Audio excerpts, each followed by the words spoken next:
ओम नमः शिवाय।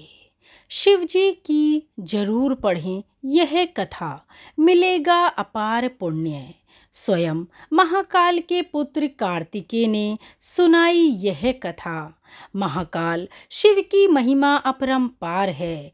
उन्हें प्रसन्न करने के लिए किसी खास प्रयास या पूजा पाठ की जरूरत नहीं होती, बल्कि सच्ची श्रद्धा और पूरे मन से किया गया प्रयास आपको भोलेनाथ की कृपा का पात्र बना सकता है।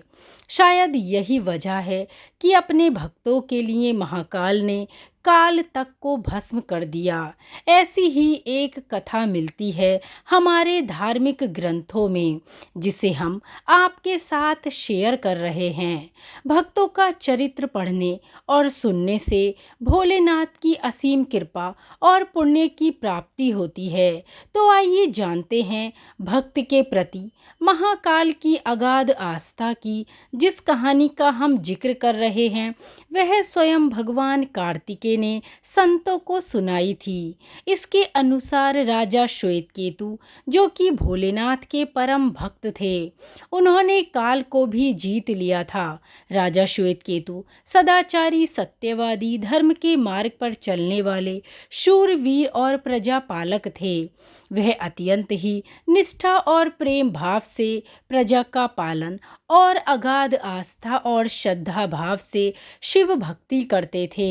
उनके इस भक्ति भाव से महाकाल अत्यंत प्रसन्न थे।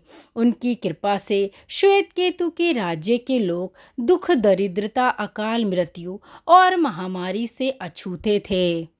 एक दिन जब राजा श्वेतकेतु का जीवन काल समाप्त होने को था और वह भोलेनाथ की आराधना में लीन थे, तब चित्रगुप्त ने यमराज से कहा कि राजा श्वेतकेतु की आयु अब पूरी हो चुकी है, अब उनके प्राण हरने का समय है। तब यमराज ने अपने दूतों को आज्ञा दी कि वे जाएं और श्वेतकेतु के प्राण हर लाएं। यमदूत राजा श्वेतकेतु के पास पहुँचे तो वह शिव मंदिर में थे। दूत बाहर ही खड़े हो गए। श्वेतकेतु गहरे ध्यान में थे। बहुत देर हो गई, न श्वेतकेतु का ध्यान टूटा, न यह दूत हिले।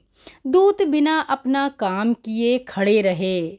जब वे वापस नहीं पहुँचे तो यमराज ने विलंब होते देखा तो काल दंड संभाला और खुद ही चल पड़े। दूतों के आने में देरी होने के चलते यमराज स्वयं ही राजा श्वेतकेतु के प्राण हरने पहुँचे।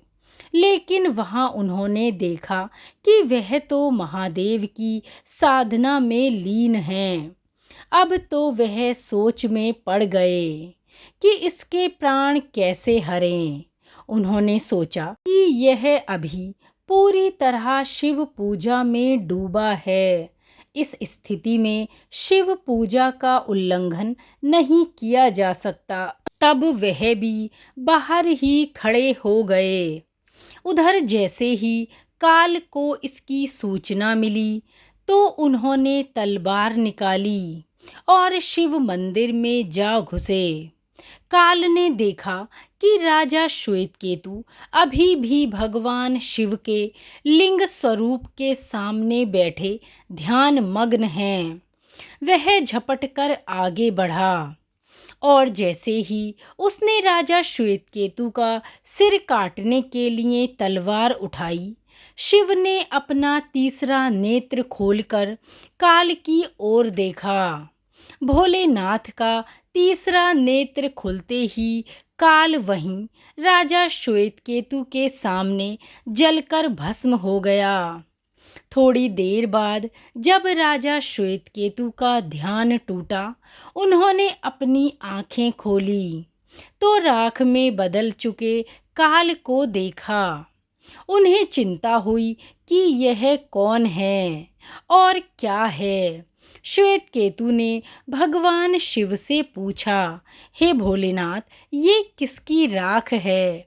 इसे किसने और क्यों जलाया? तब भोलेनाथ ने बताया कि यह काल था जो कि तुम्हारे प्राण हरने आया था।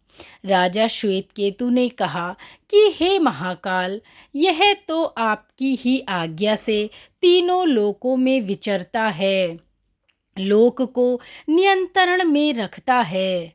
इसी के भय से तो लोग पुण्य कार्य करते हैं। आप इन्हें अति शीघ्र जीवन दान दे दें।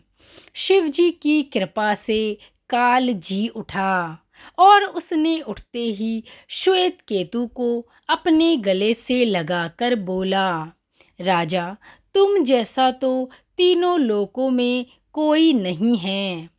तुमने तो अजय काल को भी जीत लिया। जीवन दान पाकर काल और यमराज ने कहा कि ऐसे जातक जो शिवजी के परम भक्त हैं, सच्चे मन और पूरी श्रद्धा से महाकाल की पूजा में लीन रहते हैं, सिर पर जटा और गले में रुद्राक्ष पहनते हैं, विभूति का त्रिपुंड ललाट पर लगाते और पंचा अक्षर मंत्र का जप करते हैं, उन्हें कभी भी अकाल मृत्यु का ग्रास नहीं बनना पड़ेगा। कथा के अनुसार इस आशीर्वाद के बाद श्वेत केतु ने लंबे समय तक राज किया और फिर महाकाल की कृपा पाकर उनमें ही विलीन हो गए। बोलिए श्री महाकाल की जय। परम शक्तिमान भगवान शिव की जय। कालों के काल महाकाल की जय।